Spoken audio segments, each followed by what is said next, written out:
Hey everybody, welcome back. This is the top 5 things that I hate about the Svartpilen 401. Now, to be honest, I think hate might be a bit of a strong word because it is a great bike and it is a lot of fun to ride. But having said that, there are some things that I am not a big fan of. So number 1 is the stock parts that come on it. Now you can see clearly on mine I've done quite a bit of custom mods on it already, but I'm going to go over a few things that I just really don't like about the look when it comes stock. So this one's a 2022. The new generation, if you've looked into that, it looks a fair bit different. It's pretty similar, but anyways, one of the first things I really don't like is the original turn signals. These are the ones I put on, but the original ones are they're just too bulky looking. Like they're like so much bigger, like this big. So got to change those. The thing that was also changed when I got the bike was someone had already put the bar and mirrors on it, and I'm glad because that's the first thing I would have done. The thing that I hate about the look of these bikes the absolute most is the stock mirrors. They screw into the handlebars here, and like they come like way up to like here, and they just look like big Mickey Mouse ears, and they look absolutely terrible. I also changed the license plate holder to this tail tidy kit, and the reason for that is because if you've been looking into these bikes, you probably know that the original mount for the license plate is this big steel arm that comes around, and it kind of mounts the license plate on the back here. And I mean, it looks okay. It's definitely unique, but it just makes the bike look so bulky, and it's not a very big bike to begin with. So I really wanted to clean that up and put that here. Another one, which is one of my least favorites, is the stock muffler that comes on it. This one is obviously the Leo Vince slip-on exhaust, which is way better. It is night and day. The original one is way bulkier than this, and what's worse than that is that it's like unbelievably quiet. Like you can't hear it. The bike sounds like a sewing machine or something. So definitely not a big fan of the looks of those. Number 2, as you probably know, Husqvarna was bought by KTM. In fact, you can actually see right down there on the resonator, it's actually a KTM part that's on it.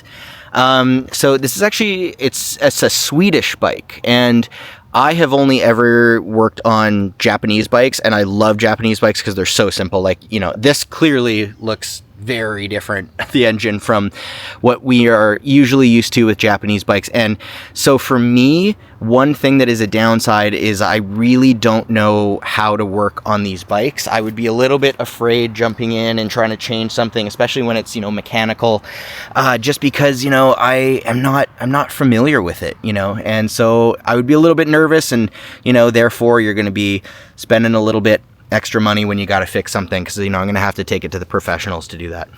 All right, number 3 is the position, or at least the stock position on the bike. So when I am riding this, it's a little bit hard to see kind of from how I'm sitting right now, but I'm kind of leaning forward. Now these bikes do have a little bit of a forward lean on them, because as you can see, the pegs are not quite like center controls. Center controls would probably be about there, and they're a little further back. So you do have a little bit of that lean forward sort of like sport stance on it. But the thing that I find with that is because your body is lean forward, it tends to put a lot of pressure on the center of my palms here. And so I do find that like the center of my palms can kind of ache a little bit after a while, because there's weight and pressure being pushed on the center of my hand. So the fix for that, which I'm going to eventually do, is to just get some bar risers, and then hopefully that'll fix the problem. Number 4 is the top speed of the bike. Now, although I would say that overall this is a pretty quick bike, and it does have like pretty impressive acceleration for this size of a bike, the top speed, like all 400 cc's, is a bit limited. Now, most 400 cc's will cap out at probably about 150, 160 kilometers an hour. But I have seen some videos of people getting these up to 170 kilometers an hour on a straight stretch. And that's stock too. So that's before you do any, engine mods or anything. So, I mean, there is potential to get this bike up to higher speeds. The other thing too is either changing your rear sprocket or your front sprocket and just changing the gearing, which basically would reduce your acceleration a little bit, but it'll up your top speed a bit too. So there are a few things you could do to actually get this bike up to a pretty decent speed. However, I will say that this thing for sure can do the highway, it can do the freeway, no problem. It's just, you know, like any smaller bike, you gotta push it a little harder to get there. All right, number 5, maybe you have already experienced this yourself if you have one of these bikes, or if you're looking at getting one, you've been doing your research, you may have heard that these bikes are notorious for stalling at low speeds.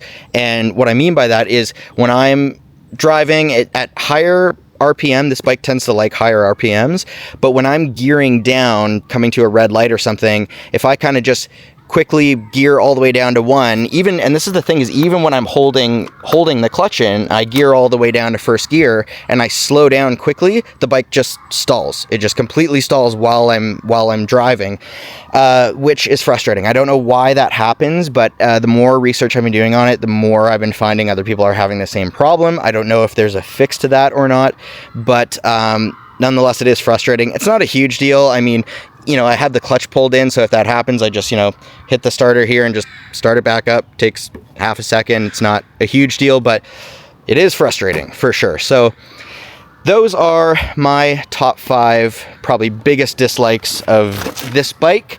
However, like I said, I wouldn't say I hate it, because it is a great bike and it is a lot of fun to ride. But like any bike, there are going to be some downsides as well. But take a look for yourself, take one for a test drive, see what you think, and decide for yourself. Happy riding.